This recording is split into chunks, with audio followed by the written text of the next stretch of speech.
New worries on Wall Street right now. Rattled investors take stock of a stark new warning from the chairman of the Federal Reserve. Jerome Powell says President Trump's unpredictable economic policies could inflict lasting damage on your wallet. This morning, the president fires right back on Truth Social, saying, and I'm quoting him now, "Too late." Jerome Powell of the Fed, who is always too late and wrong, yesterday issued a report which was another and typical complete mess. The president continued, Powell's termination cannot come fast enough, end quote. Powell's term is not due to end for another year. I want to go live right now to CNN White House reporter Elena Treen. Elena, is there any reason to believe that President Trump will try to force Powell out before the end of his term?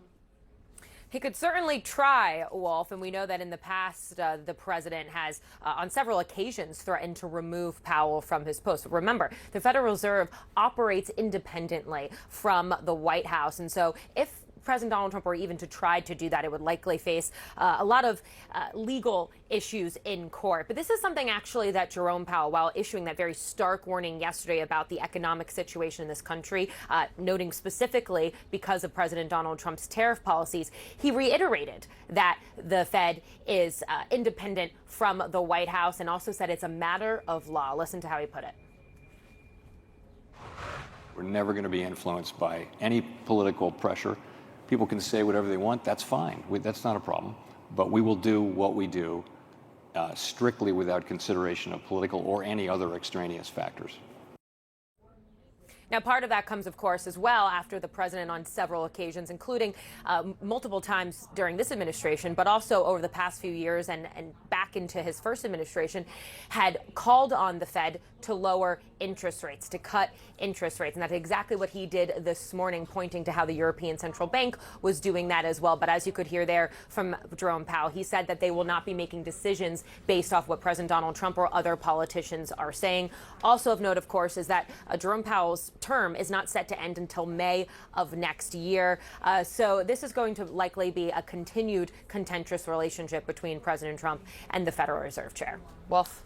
All right, Elena Treen at the White House for us. Thank you very much. Richard, let's turn to the president. At this point, we've become quite familiar with his criticism and views of Jay Powell, Fed chair, who he appointed in his first term and then later on went to regret. We should remind viewers that during his first term, at one point, he even called him a bigger threat to the United States than President Xi of China. Now, all of that being said, we know that he has no legal right to fire Fed Chair Powell, and this comes at a time when there is already so much uncertainty from international investors and countries about the stability of the United States. Just give us more on that aspect, and not as much focused on whether or not he can or will fire him, because he can't.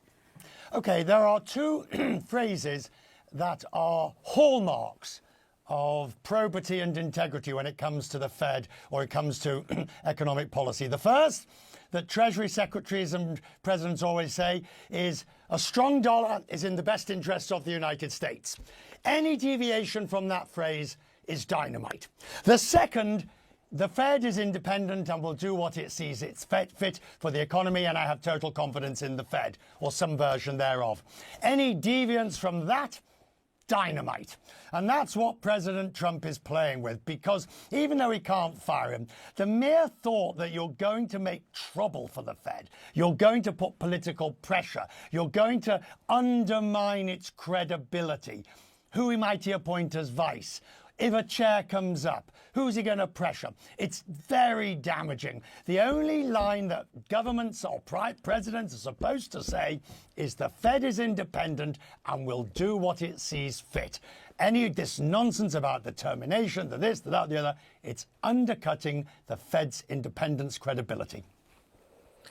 And Richard, just in terms of what Jerome Powell said at the Economic Club of Chicago yesterday, I mean, he really underscored that he was sort of taken aback and a bit surprised by the sheer magnitude of these tariffs, and really said in very plain terms that the U.S. economy was essentially going to suffer if these tariffs went into effect. He really outlined that, and that is one of the reasons why the markets were down yesterday. Just give us your take on what he said there. The word significantly higher tariffs, we'd heard that a couple of weeks ago, but the different bit was this mention of the dual mandate, full employment and price stability, being in tension with each other, as the Fed chair put it. And he gave us a roadmap. He said, if there comes a choice, which do we deal with, the full employment or the price stability? We deal with the most urgent. We deal with the one that is most pressing. And in this case, it would have probably be the higher inflation. But what that means, higher inflation, by the way, would mean keeping interest rates higher.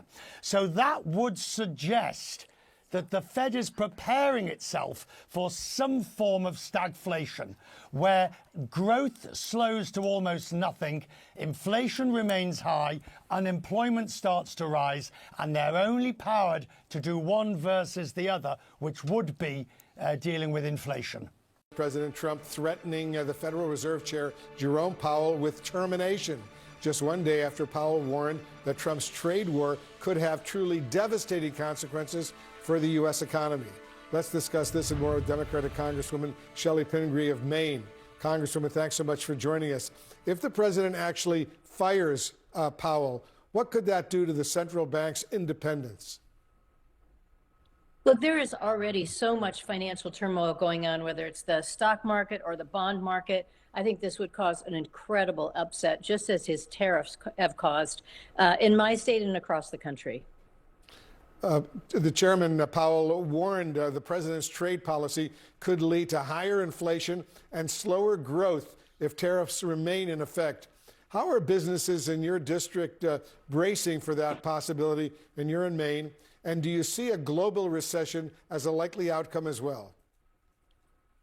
Well, we're certainly hearing more people talk about a global recession. And just bringing it back to my state of Maine, you know, we're surrounded by 3 different Canadian provinces. So we have great concerns above and beyond what's going on in many other states. But I've heard from so many business people that they don't know how their supply chain is going to go. They're worried about their own exports. You know, we have some very specific industries, wild blueberries, lobsters, softwood lumber, that are extremely dependent on our trade with Canada, but also there is some impact with China. We also have shipbuilding, so steel and aluminum. You know, there are just so many things to take into consideration. And people didn't expect this out of the president. Maybe he talked about tariffs, but they thought it would be a more sensible move. They thought it was to bring back manufacturing and it would be done in a systemic way. This is so chaotic. Nobody knows what to predict. And in terms of our Canadian neighbors, they're just mad at us all the time. As you know, Congresswoman, many of your fellow Democrats have been criticized for not having a unified position on Trump's trade war. For example, your fellow Maine Democrat Congressman Jared Golden has largely been supportive of these various tariffs. Does your party need a more coherent message?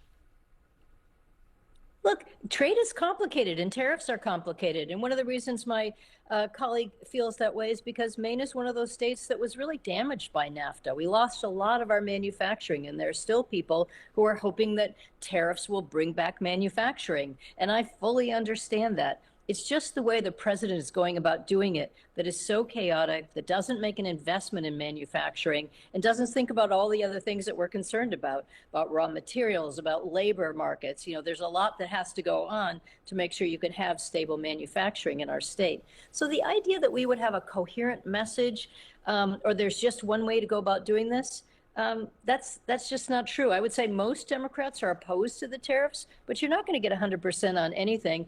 And there are some arguments about why tariffs could be useful if they were used well. Good point. Congresswoman Shelley Pingree of Maine, thanks so much for joining us.